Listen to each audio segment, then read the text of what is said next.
Hello. Today we're going to talk just a little bit about who the right employer is for reference-based pricing. In other words, who is thriving the most with RBP.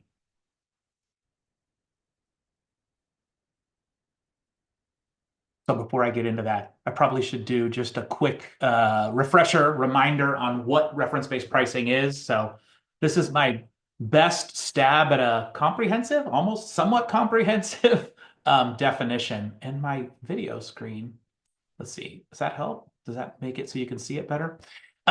So it's a reference-based pricing is when we use a cost containment strategy, accessing public data, almost always Medicare, typically as a base, as a benchmark.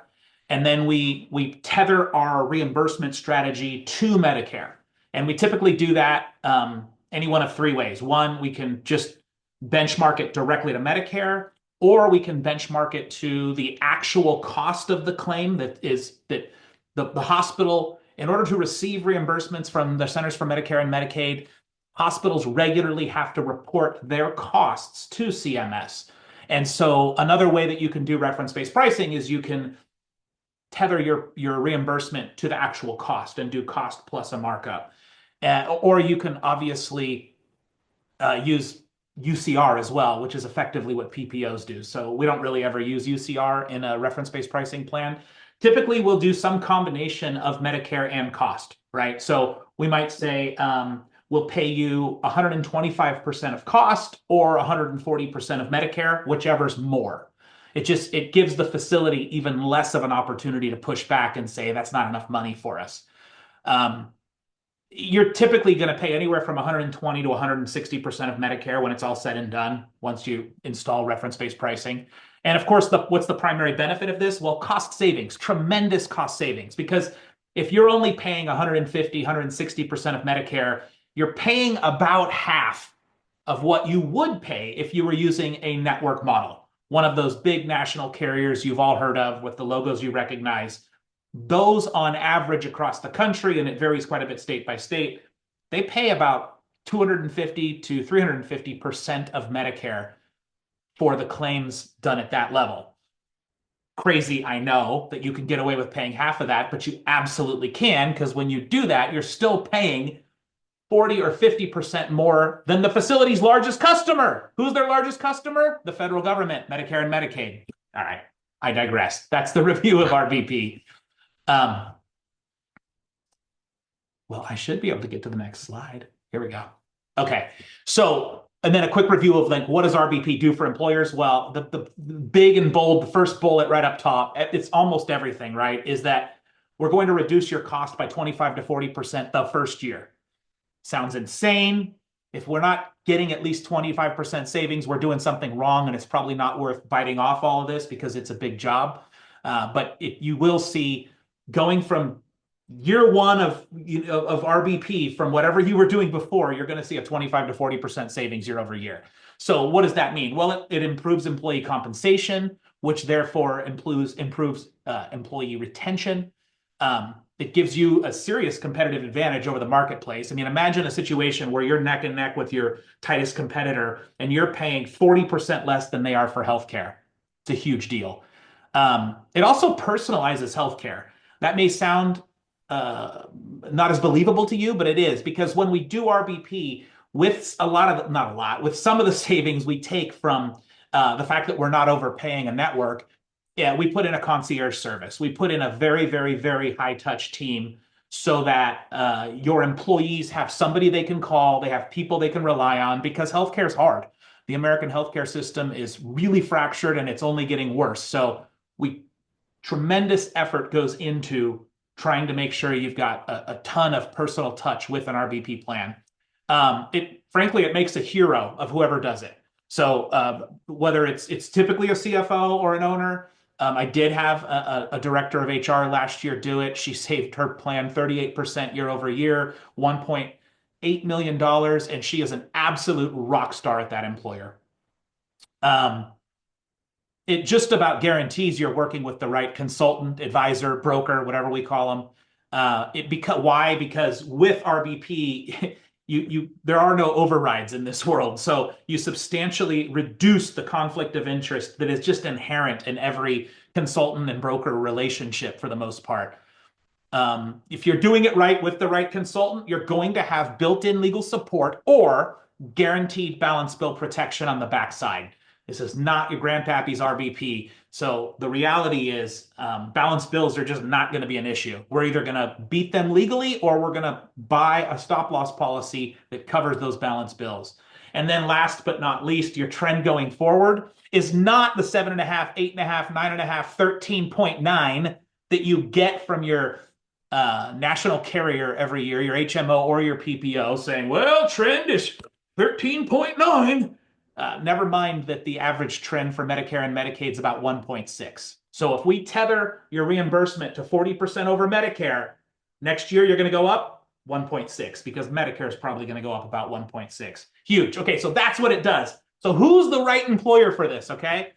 I get this question from time to time, and this is the best I could do for an answer. Everything is on this slide. I think, and it's in order of importance. I think the most important thing is somebody who's fired up, genuinely sick of the status quo, doesn't like to be taken advantage of, and is ready to disrupt.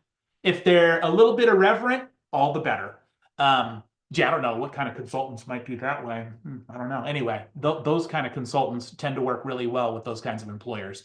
You got to be pissed off, folks. If you are totally fine with the way healthcare is going, you feel like it's tough and you should be paying as much as you're paying, maybe even paying more, this isn't for you. You have to be genuinely at your core pissed off. If you're not, this isn't for you because it's a big ask, right? I want 250 or more employees. I know. I'm going to hear from the captives. I'm going to hear from the AI crowd. I get it. You can get stop loss down to 100 employees, maybe even less with a captive and with AI. It's really, really hard.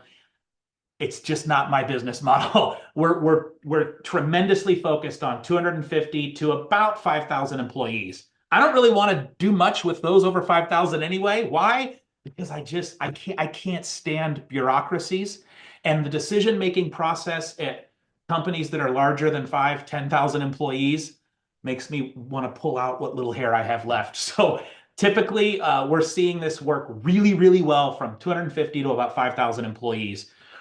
You have to be able to self-fund, right? So if you have, let's say you have 300 employees, you have 100 on 3 different HMOs. This happens a lot in Northern California. You have 100 on Sutter, 100 on WHA, and 100 on Kaiser. You're not going to get any claims data. You might as well be a 50 lifer, and we're going to be stuck with either AI or hoping that a captive works out with you on a census quote. It's incredibly tough. We got to be able to get some kind of claims data to make this work properly. Again, there are brokers that will do it at smaller levels.